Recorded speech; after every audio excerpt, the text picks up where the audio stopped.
And we are live. Hopefully, everyone can hear me. Hopefully, my audio is coming in the same time my lips are moving, which is helpful. But anyway, so today we are planning on to talk about Delta stays. And the reason why I want to talk about Delta stays is because, well, I recently acquired the Delta SkyMiles Business Gold card. And so this particular card, well, it's first of all free for the first year, which is really great. But then it also is it charges $150 for the second year and any other year thereafter.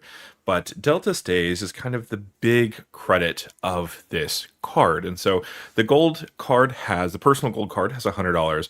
The Delta, the business gold version, has $150 each year of Delta Stays credit. And so basically with the end of the year coming in, I realized I hadn't used my Delta Stays credit. So I decided that I needed to just go ahead and figure out where I was going to use that, because otherwise it was just going to be wasted value. I wasn't going to get any of that value actually there. And so that's kind of what I was trying to figure out. And so I was taking a look at Delta Stays, and well, some of it's positive, some of it's not so positive, but we'll see kind of how this goes. So I made the booking. I haven't actually stayed there, so I'm staying at a Hyatt house, a Hyatt place rather, in South Carolina in a couple weeks, and so we're gonna see how that goes. But pretty much like the whole booking experience was very kind of just regular portal right? So you had to go in and you had to double check, figure out kind of where you wanted to stay, do the whole search thing. So let's just actually pop up and show you what's going on. So I'm just going to search kind of Orlando. And so some of my members actually already got kind of a fun little preview of this video. We're just going to pick a random Monday night in January. And you do have the option to pay with miles. And so, I definitely don't want to do that because I'm trying to trigger that credit. But, that is also possible. So you can see here that it looks like there's a lot of the ones that popped up first are kind of kind of basic, right? We do have the Universal Cabana Bay, which is actually kind of their lower end resort, but $156 a night isn't terrible, right? So that's important to note. Now, Hilton Garden Inn, $75 a night. That's not bad actually for that particular property. Now, of course, this is just a random Monday night in January, so not the biggest tourist season. So let's take a look here. It's the Hyatt Regency Orlando International, $300. It's actually a little bit cheaper than I've seen it. So I have seen it up to be as much as like $450, $500 a night. So 300, not terrible. Definitely wouldn't do that. I think it's quite expensive points wise too for that property. Let's see here. So we see Hampton Inn Orlando, Comfort Suites downtown. So again, you see kind of like the lower end. What happens if we kind of play around with some of these controls? So let's do luxury. There we go. Let's see what happens when we just sort by luxury. All right, so we have the Ritz-Carlton Orlando, Grand Lakes. So 5 rooms left at $4,785 per night. So that is a tad outrageous. The Ritz-Carlton rooms for that particular property usually go between $700 and $900 a night. I would imagine that would mean then that there's probably some sort of a convention going on at that property this week, and so that might be a contributing factor for why that is so much. But Rose and Shingle Creek is actually a little expensive too. So this is a really nice looking property, but it's kind of out a little bit further out from the where all the tourist season stuff is, and so 271 is actually a little high for what I've seen. Grand Bohemian Orlando, this is actually on par with what I've seen. This is downtown. And so, 45 a night, that's pretty standard. The Waldorf Astoria, 650 is pretty high for what's normally this property. So let's actually, let's see if we looked at Hilton.com directly. Let's do, I think I was doing January 12th. Yeah, so let's do the night of January 12th and see what these Hilton properties at least would go for. All right, so we're going to go for January 12th, checking out the 13th. Let's see, we're just going to do find hotel. We're not going to log in because I don't want to show you my Hilton honors number. All right, so we're going to go looking. Let's see.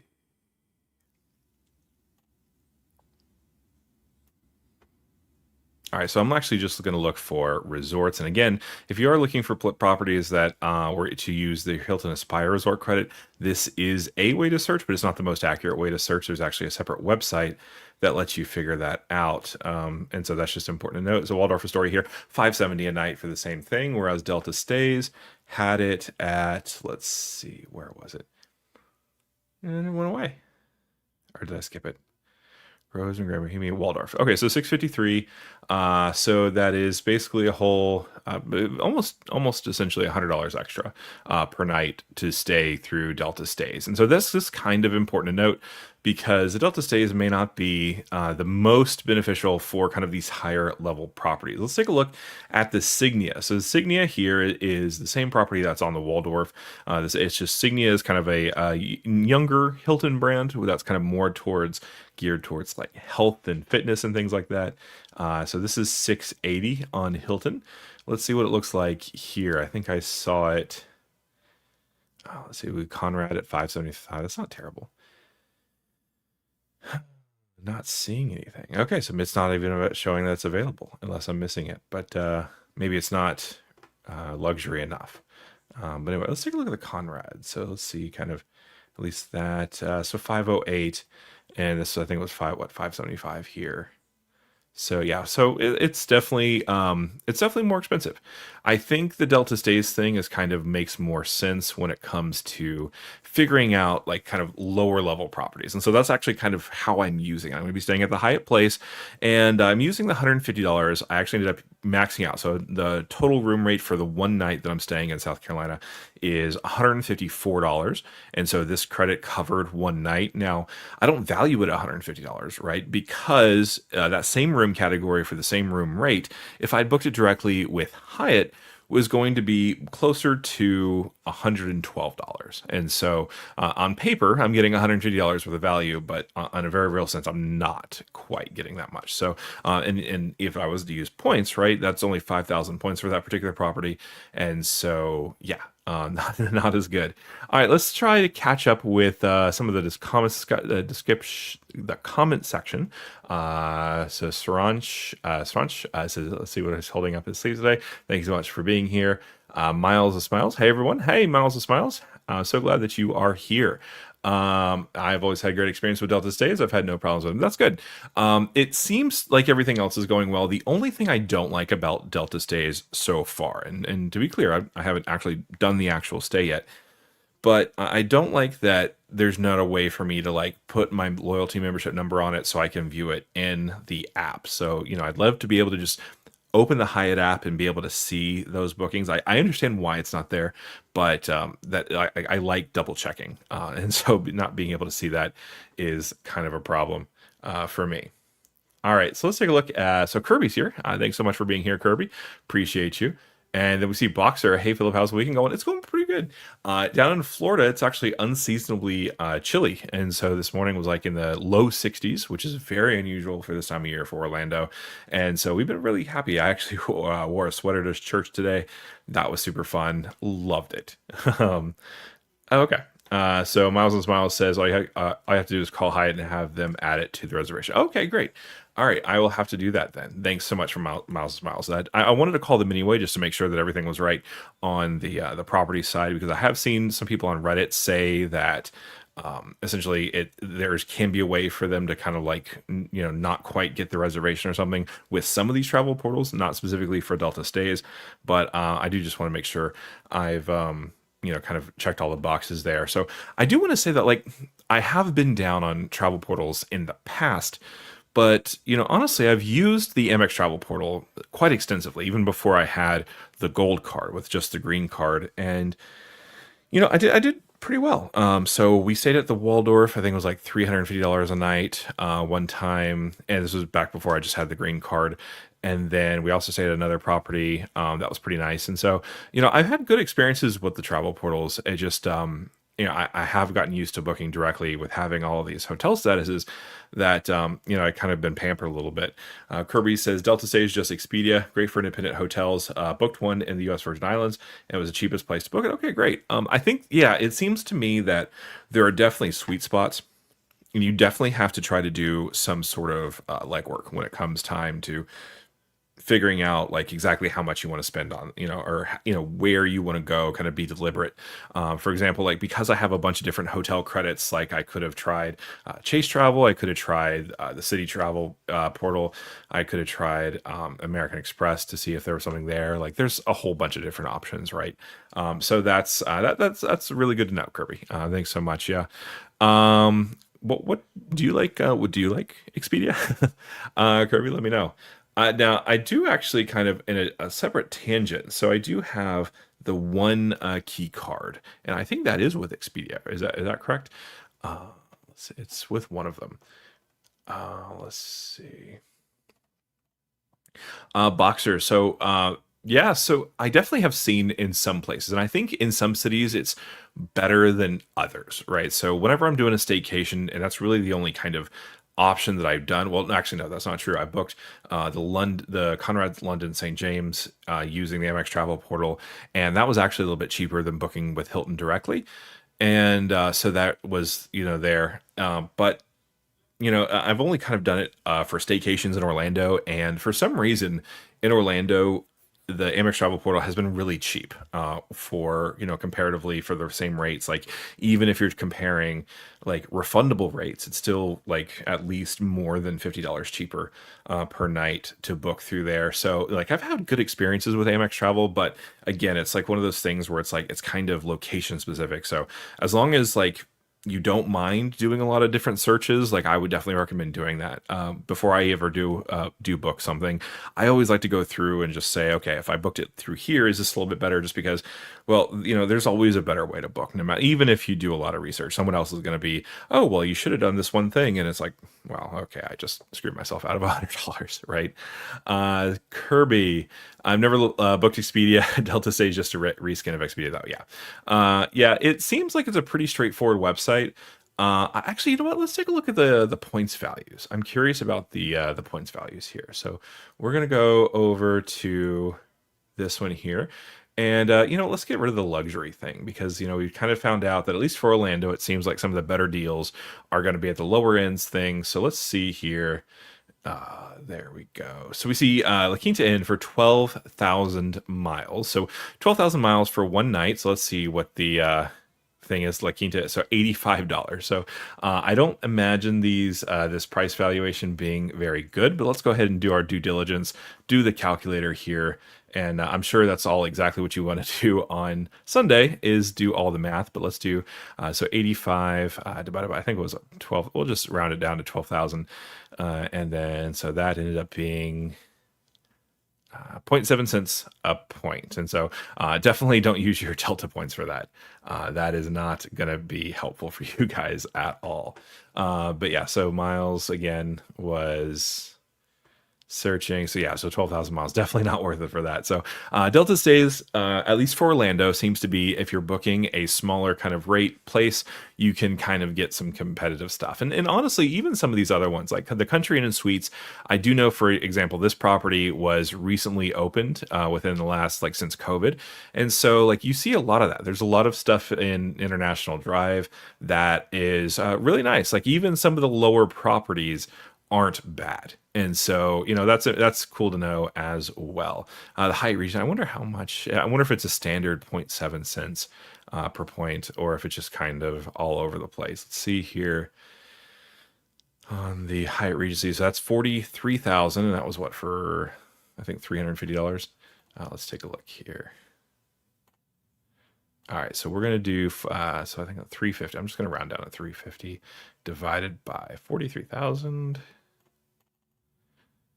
All right, so we're looking at 0.8 cents a point. So it's not a standard redemption value. So there probably is a sweet spot that you can find somewhere, just not here.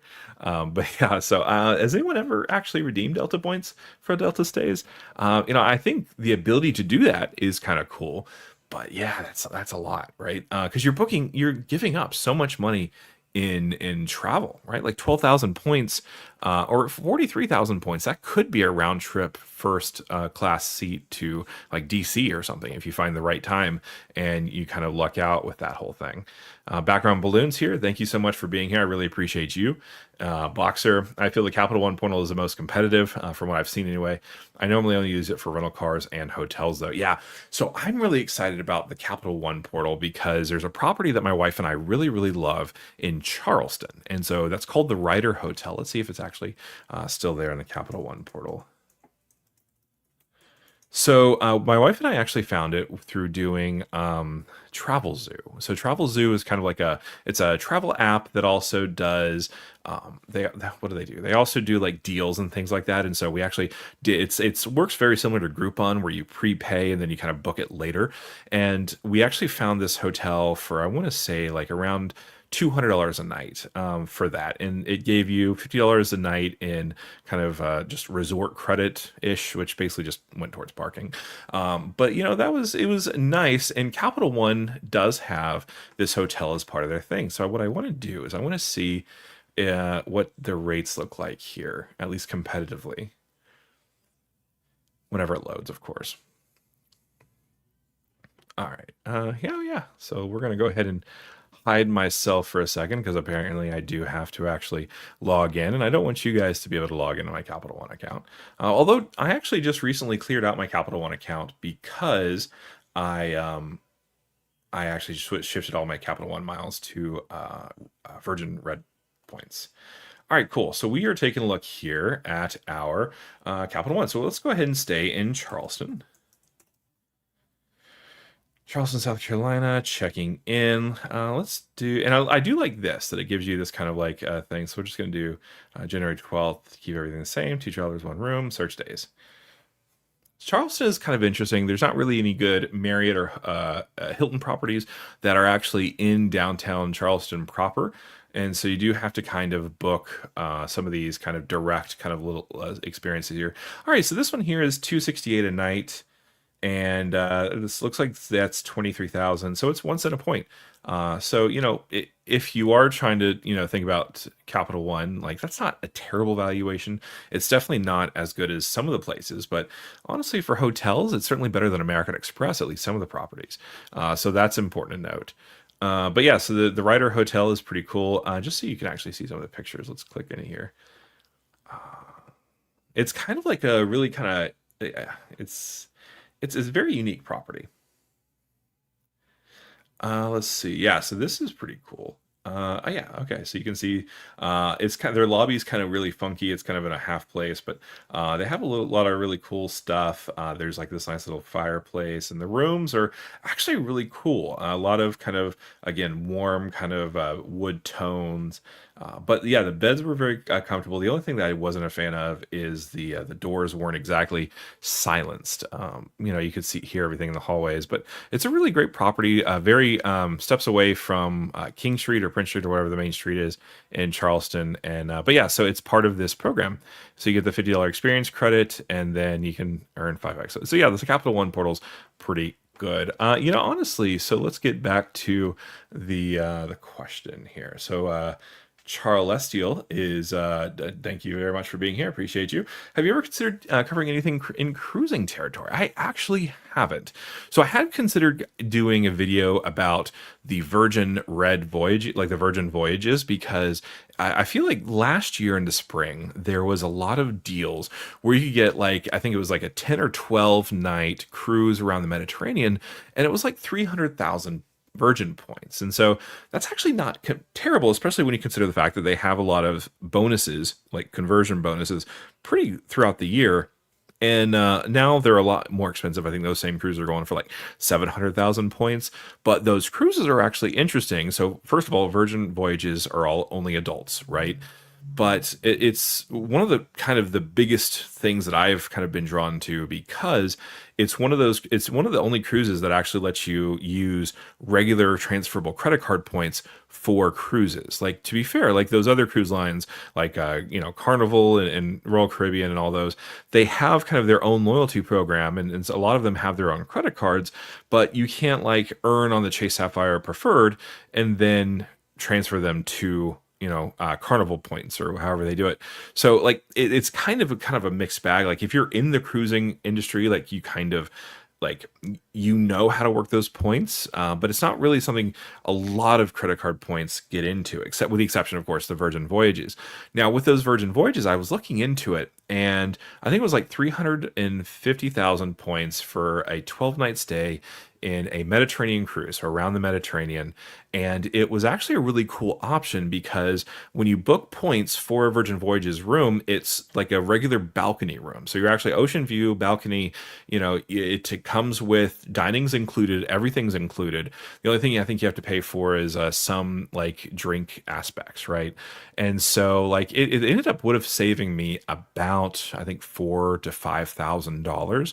And so even the point valuation, despite the fact that it's 300,000 points for that redemption, was not bad. I was looking forward to it, and then I just didn't have the points together at that time in order to make that happen. But yeah, so that is really a great really a great way to think about it. Okay, well, Boxer has a great point. The best way to do cruises, left the chat with the CSR refresh. I was wanting to book through the portal and use a 1.5x boost to book. Yeah, no, that's 100%. That is probably, it's funny because I looked into this because I was talking to, a client of mine. They were wanting to do a number of different travel options. And one of them was a cruise. And that was actually one of the suggestions that I made. And this was in the beginning of the summer. Sadly, it's no longer a thing, which is really sad. Never like it when significant options like that go away. And another kind of benefit of the CSR was being able to book like IHG properties and things like that, because the best way to book IHG points with Chase points now, or the best way to get IHG points with Chase points, cash them out and then buy them whenever they're half a cent a piece. And it's still not like that good, right? You're only getting 2 points for every one Chase point, so it's still even maybe not that good, but at least it's not like terrible value. But yeah, no, that's a sad thing. So cruises are fun. I do know that who was the Rich with Points, I think, was the guy who's really into cruises with the credit card points in mile space. So we'll have to have him on actually if he's amenable to it. But yeah, so Delta Stays is interesting. So the Delta Gold card is not the only card that has a Delta Stays credit. It goes all the way up to, if you have the Business Reserve card through Delta, that has up to $250, and then it's kind of goes up in $50 increments. So with the Personal Gold card, that has 100, the Personal Platinum has 150, the Personal Reserve has 200, and then it starts again at 150 for the Business Gold, goes up to 250 for the Business Reserve card. And so it's interesting to be able to use this, but I was just kind of booking it, wanted to talk about it, see what everybody thought about it. But let's see if we can actually, let's see about vacation rentals. So they say we can book cars with this. Let's take a look, because I think so. It's anything through this website actually fits. So I could have actually done a rental car. Let's see here. If I wanted to do, let's do Charlotte, because I'm flying into Charlotte for this particular trip. Let's see. And then I'm dropping off also at Charlotte. Can't spell to save my life today. That's not bad at all. All right, I'm just going to pick random dates. So let's do this many days. Okay. Okay. Yeah. All right. So let's go ahead and search. See what they're... okay, yeah, Boxer has an interesting question we'll get to in a second. Okay, so earn more miles with Hertz. So Hertz is fun in that they started just randomly charging their customers. Avis, honestly, so I did go to Avis. It wasn't a terrible situation. I did it because there was an Amex offer, and it was not bad. $59 a day for midsize SUV. I would absolutely do that. Let's see what it does for pay with miles. Let's see. There we go. All right, so if we did, let's see, where's our Avis? Avis, okay, you can't. Avis appears to not be one of those members that you can pay with miles. Interesting.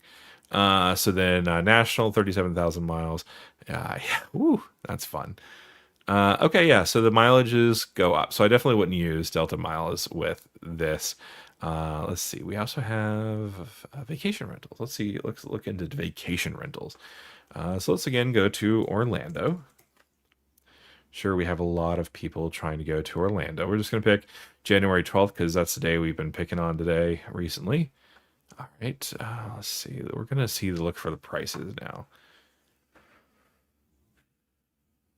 So this is interesting. Okay, so we're looking at comfortable family, Disney, Universal, Orlando, entire apartment. So entire one bedroom, one bathroom apartment for $217 a night. And that's interesting. Okay. Setting Lakeside Condo, minutes to Disney World, and of course you got to be careful with that minutes to Disney World because everything is minutes to Disney World. You just got to talk about how many hundreds of minutes from Disney World. And a lot of people own like even like they try to put on Airbnb even close to me, and we're about 30 minutes away from Disney World, and they're like just minutes to Disney World, so you got to be careful about that. Tiny house close to Disney Kissimmee, so two bedroom, one bathroom, $166 a night. The prices aren't terrible for what they are. You just have to do your kind of your homework and see kind of exactly what it is you can deal with here. All right, let's go a bit back to the discussion because there's a couple of great discussions here. Okay, Boxer. Delta has my curiosity. They call them Sky Pesos. Is there any time it's worth to transfer MR points to Delta? Okay, so I do know that John R has a lot of opinions about Delta Sky Pesos. He definitely really seems to like them. I have kind of been a little push and pull. So, for example, for international travel, I do understand how to find Delta deals, but even those deals seem just so much more expensive when comparing some of these other partners, right? So, like if I wanted to do, premium economy to across the Atlantic, I could book a 13,000 point premium economy seat with Virgin Atlantic, or I could get a really great deal with Delta and use 66,000 Delta points for that. So like it just there's a differential there. Now, that's a great deal for Delta because you can also spend 250,000 Delta points for that same premium economy seat. And so, yeah, like you got to look for the value and you have to compare it to the partner bookings, right? So there was a trip that I was doing to Louisville this past summer, and I found out that I could save, I think it was like 5,000 points each way by booking through Air France. So Air France, I booked that same seat, saved a bunch of points, and then I also didn't have to pay for the excise tax fee that American Express charges for domestic air carriers. And so that was definitely like, that was better for me for that trip.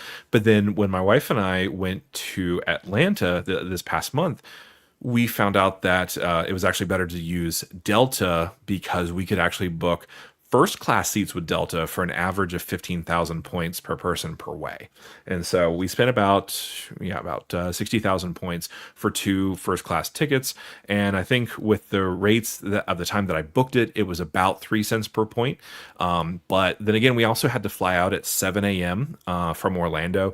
And then, but we were able to fly out of Atlanta around 3 p.m. So we did have to kind of cherry pick the times and everything. But I did take a look at doing with Atlantic or doing Virgin Atlantic or doing with Air France. And so you do have to kind of cherry pick. That's a really great point. Let's see. Calder, Delta stays credit is money. Best case, it pays for one night at a hotel.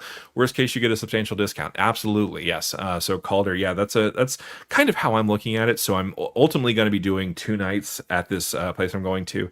And so the Delta Stays credit, it filled one of the nights, right? And then I'm just using my chase points for the night number 2. And so, that's, really great. So that's 5,000 chase points that I don't have to use for this property, which I'm kind of excited. Let's take a look here. Yuri at Boxer, I would not transfer MR to Delta unless you need to top off for redemption. Yeah. And so that's a great point. Just because, when you're transferring a lot of points, like it just doesn't make sense. I have seen a couple of my friends say that upgrading with SkyMiles can be helpful. And so like a friend of mine, he actually was traveling where was he traveling? He was traveling to Huntsville, and he found out, so they booked a cash to a visit with economy, and they were able to upgrade it, and that actually did pretty well. I think it was only like maybe an extra $100 to upgrade to first for that trip, and so that could be an option too. But yeah, just don't ever do that as your first option. It can be a good option, but just make sure it is before you before you actually do it. Kirby, I call them Sky Euros myself. Yeah, honestly, the euro, I'm not, I'm not against, right? So especially like every time that I travel to Europe, I've at least so far this year, I've gone to England first and then the rest of Europe, and so compared to the pound, then the euro is actually not that bad. And so, but yeah, no, that's a good point. Boxers, you would say Delta is more of a cash purchase? It could be. It definitely could be, especially if you're someone who like goes to Costco or Sam's when they have those Delta gift cards on sale. That could actually be super helpful. Although then you'd have to find something that helps you with that trip. So maybe if the Venture X works for you, then that could work as far as kind of earning on that purchase. But yeah, no, that definitely could be. I'm starting to have a hard time keeping Amex when I can get City or Chase for more domestic travel. Absolutely, yeah. And honestly, that's kind of important to consider, right? Because American Express, those points mean so much more if you're willing to pony up the fees for domestic business class or international business class, international premium economy even. And so a lot of those, like even if you're not flying to London, if you fly through London, you still have couple $100 in fees per person, which so like it is helping your travel. Like it's more luxurious for cheaper than it would be if you bought that ticket. But if you weren't going to buy that ticket anyway, then that seat might be even more expensive than paying the economy price, like the cash price for that ticket. And so like, are you actually saving something is kind of an important question, right? And so, if you are someone who's preferring City, right, maybe converting everything to American or, something like that could be more helpful. That's important to note. Filmo says book Delta flights through Virgin, upgrade with SkyMiles. Yeah, exactly. Yeah, that upgrade path can be good if it's not like if it's far enough in advance, you can kind of lock down those upgrades pretty well. But the only thing I don't like is with all these airlines, there's kind of an obsession with more legroom. But like it'd be nice if we could have like a little bit wider seats, right? So because Comfort Plus, right? It's expensive point wise. And I'm not debating that you don't get value for your money, right? You do get value. You're sitting more towards the front of the plane. You have, better, priority of things. You have, greater access to more space, things like that. But like, it's just like, it's still tiny, it's still like, I'm still kind of leaning out into the the aisle because I don't sit at the window seats anymore. I'm too big for that. But yeah, no, that's Filmo. That is the way to do it.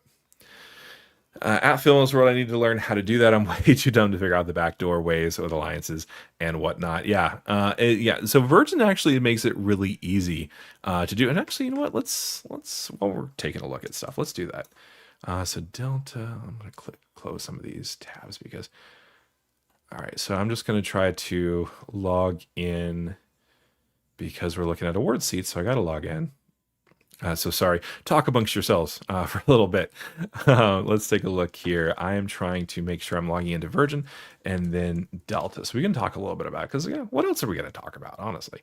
We're here to talk about points and miles, and hopefully this will be interesting to somebody. So Delta, so one of the things that I love about the Delta app and the Delta app and even the Virgin app or anything like that is so much better than the Southwest app because it tells you a countdown of how long it's going to be until you fly. And that's just so important. Okay, let's take book reward flight. All right, so let's go ahead and go to the thing. I'm going to go ahead and hide this comment so we can see the first class or the first thing. So we're just going to go, I'm going to do a flight that I know. So we're going to go Orlando to DCA. So this is Reagan, the closer airport to, I'm just going to pick a random, let's do April. So let's do April here. We're going to do a one-way trip. All right, one person, search flights. Let's take a look at reward flights here. And then we'll also search a similar thing. So I want to make, I need to make sure I check the right date. DCA.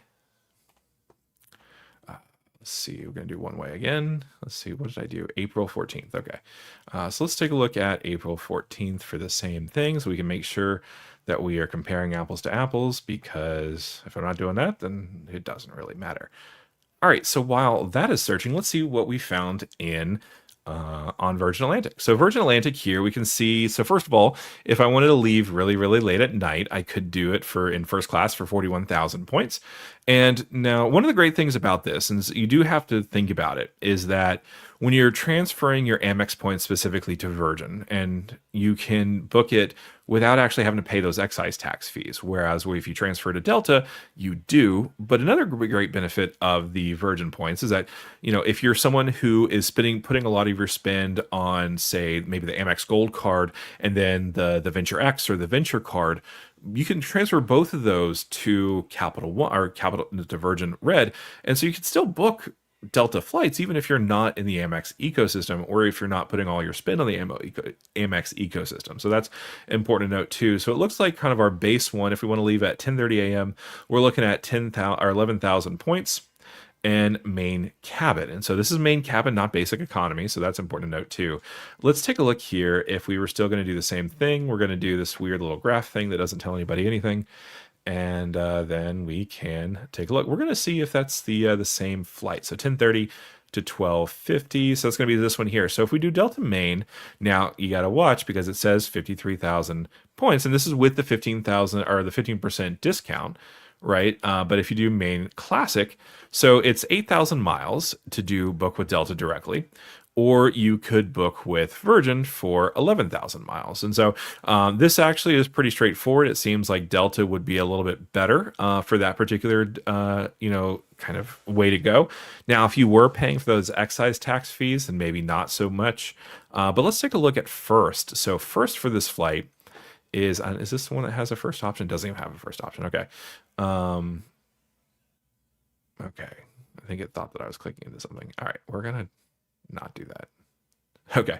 So first was, I think it was like 24,000 or something, which honestly, not bad. I would do that. I would do that in a heartbeat. And so, basically, let's see if we can find one that might be a little bit cheaper on this one. So let's see.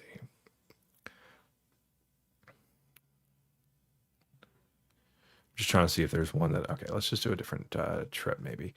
All right, so we're going to do a different trips. We're going to MCO to, what's the place we go to? We'll do JFK. Let's take a look at the JFK route. So one way, April 14th, shop with miles. We're going to change the same thing here as well.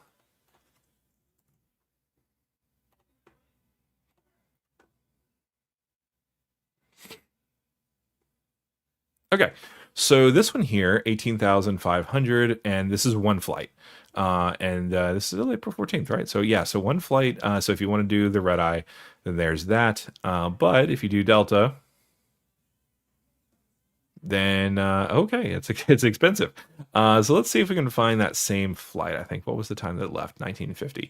So nobody actually wants to leave JFK at 1950 because that's kind of dumb, but you definitely can. Let's see.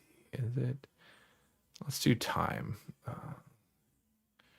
Sort by. Let's see. Okay. Let's do. There we go. Let's see. Sort by departure. Okay. All right. So we're only looking at. Okay. So it's not even available on Delta. That is interesting. I've never seen that happen where it's only available on Virgin. That might be phantom availability then, because I've never seen that happen where it was available on Virgin, but it was not available on Delta, because I'm not seeing, and unless that's not oh, you know what? That may not be okay. Yeah, no, it's okay. It's the stopover in Atlanta. That's why. All right. So let's take a look and refilter that out a little bit. Okay. So I just don't know computers is kind of the long and short of it. Okay, so we're doing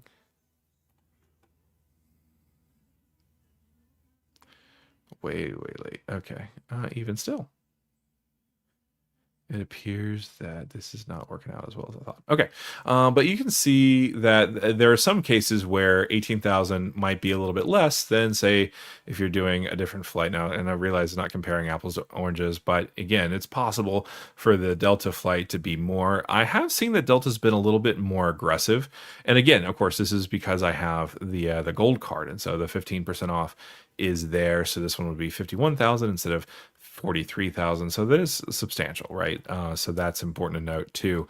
But yeah, no, so there are some times when it makes more sense. Air France can also give you some points too. So that's important to note. So let's take a look at another one. So what's another place we go to? Let's go from Atlanta to, where's a place we want to go to? Let's go to Colorado. I think Denver, yeah. Yeah, let's go Denver, same date.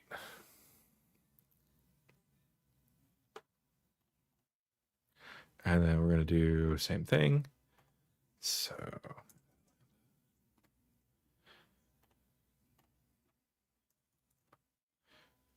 hopefully it will be nonstop. Yep, there's a direct flight. So 1350. So leave in the middle of the day, 16,500 points. Not terrible for this particular thing. Let's see if we did it the same time. So we're looking at for that 1350. So that 140 flight. Let's see if there's one. Yeah, right here. So 12,000 miles on Delta Maine, but when we click into it, 15,000 miles. So yeah, so it's still it's more similar. But yeah, so the benefit to doing this is that, so first of all, you are saving technically a little bit. Actually, so it's 18,000 if you don't have the gold.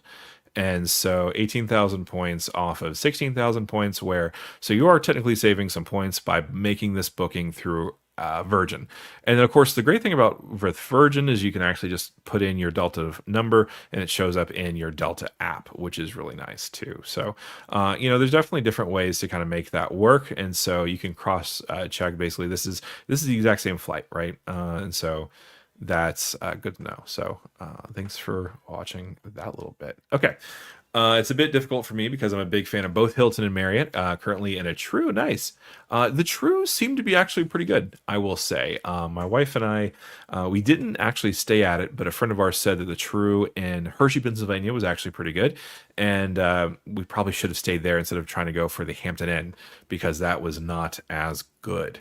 But yeah, no, so let me know how that particular True is. I might just hoard a bit more MR points and drop the gold card, being I still have the BBP. Yeah, the Blue Business Plus is a solid card. I actually changed mine to have my YouTube channel name on it.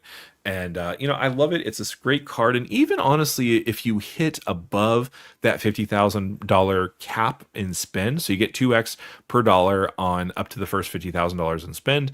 But if you spend more than that, then it goes to 1.5x, which is, again, not terrible, right? Especially if you don't have anything else that earns 2x.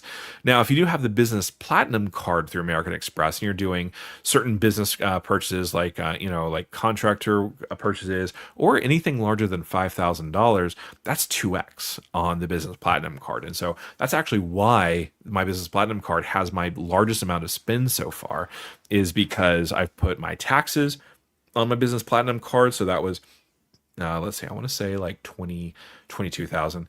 And then I just randomly had to put our down payment on the adoption on the that card too, and that was about 28,000. And so my Business Platinum card has my most amount of spend in dollar wise, but I've only used it twice so far this year. But I'm actually really close to unlocking unlimited access, guest access for guest for the Centurion lounges and the Sky Club. So if I wasn't already working for a couple of other sign-up bonuses, I probably would try to round that out for the rest of the year, so we'd have free unlimited guest access for the next year. But yeah, no, that's a good point.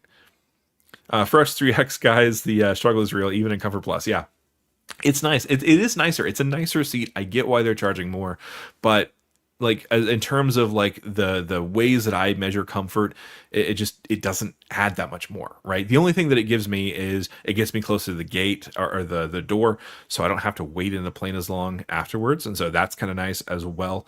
But that is what it is. So let's take a look here. I want to take a look at I wanted to have some real talk about the American Express Platinum card. So this is my my mirror version, and so you can actually see. Oh wow, you can actually see the stream in the card. That's wild. It's pretty. I'm not a fan. I don't think I'm a fan. I don't know. I guess I'm just someone who really likes that classic version. It just kind of feels more American Expressy. I don't know. Like it's flashy, right? The mirror version is flashy, but like I really liked it when I first saw it, right? And I like that it's like more cool to the touch. It seems like it's a cooler looking card, but I think like long term, I prefer the old version of the design. And I was kind of like that with the gold card. So I got the white gold card when it first came out, and I was just like, I really like I'm not a fan. But the reason I didn't like the white gold card is because I felt like it was trying to look like the platinum card. And I didn't have the platinum on the card, and I guess I was kind of hating on myself a little bit. Let me see if I can pull up the white gold card to kind of show you. Some of you probably do have the white gold card actually. So here it is. So the white gold card here, I don't know, it just like so it looks like it's trying to be the platinum card. And so like you can kind of see like the colors are definitely different, right? There is more of a kind of a gold tinge to it, but it looks like it's like, oh, it's kind of like the platinum card. And I was like, I didn't want to like people to be like, oh, he thinks he's so, cool. But yeah, I don't know. Maybe that's just the wrong way to think. But I wasn't a fan of the white gold card, and I liked seeing the actual gold card, right? Like it looks like an American Express card, And so anyway, that's my personal take on that. Let's see. What else can I do to make sure guys don't listen ever to me again? um, let's say, oh yeah, extra wallets are really awesome. Love extra wallets. Either use mine or use Joe Bretto's link. He's the king of extra wallets. But let's see here. So I'm actually working on a couple of other sign up bonuses too. So I'm working on a kind of a referral bonus with the Mesa card, and I kind of did talk about that a little bit. I'm just going to drop you down a little bit here. So I did talk a little bit about the Mesa card in a couple different videos, and I like it for what it's good at. But the thing that I hate is when you're when you're working on a sign-up bonus or a spending bonus for a card and it earns 1x in most of the purchases you're making. It's like I could be making so much more points if I was just using my gold card or my saver card or my venture card. But nope, I am using my Mesa card for going out to eat, and that gets you 1 point per dollar. And it kind of sucks. So I'm not a fan of that. But anyway, I'm getting the sense that the conversation is kind of winding down. We have been out here for close to an hour or so.